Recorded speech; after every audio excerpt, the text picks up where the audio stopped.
Have you ever found yourself tangled in the complexities of database relationships? It can be quite a puzzle, especially when dealing with many-to-many relationships in Android Room. If that sounds familiar, you're in the right place. Today, we're going to unravel this issue together. I totally get it. Trying to represent a many-to-many relationship can feel overwhelming, especially when your column names are the same. You're not alone in this struggle. Many developers face similar challenges.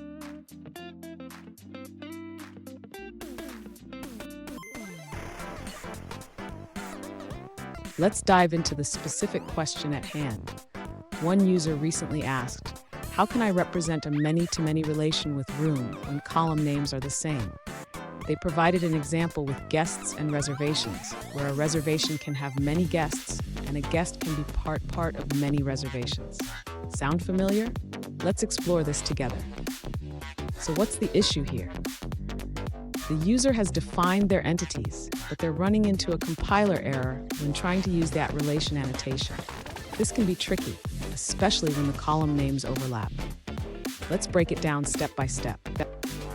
And stick around. I'll share a crucial tip at the end that will help you avoid these pitfalls in the future.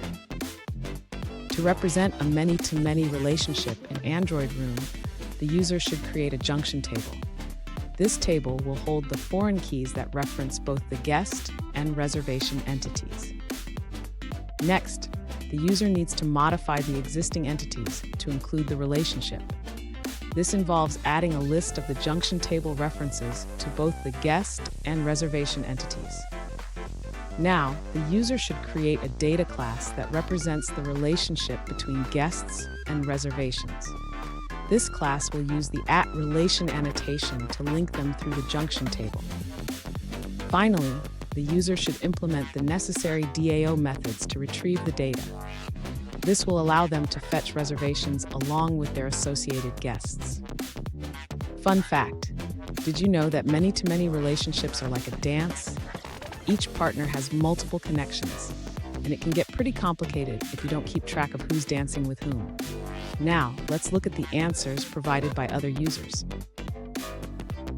An alternative approach suggests creating a separate entity called reservation guest. This entity links reservations and guests while avoiding duplicate field names. You define it with a primary key and a reservation ID, along with an embedded guest. Next, you can define a reservation with guests class. This class embeds the reservation and uses the @relation annotation to link to the reservation guest entity, allowing you to retrieve a list of guests associated with each reservation. With this setup, you can easily access guest IDs through the reservation guest entity, which effectively maps IDs to entity models. Let's take a look at another answer from another user. An alternative approach to represent a many-to-many relationship in Android Room is to create a join table entity.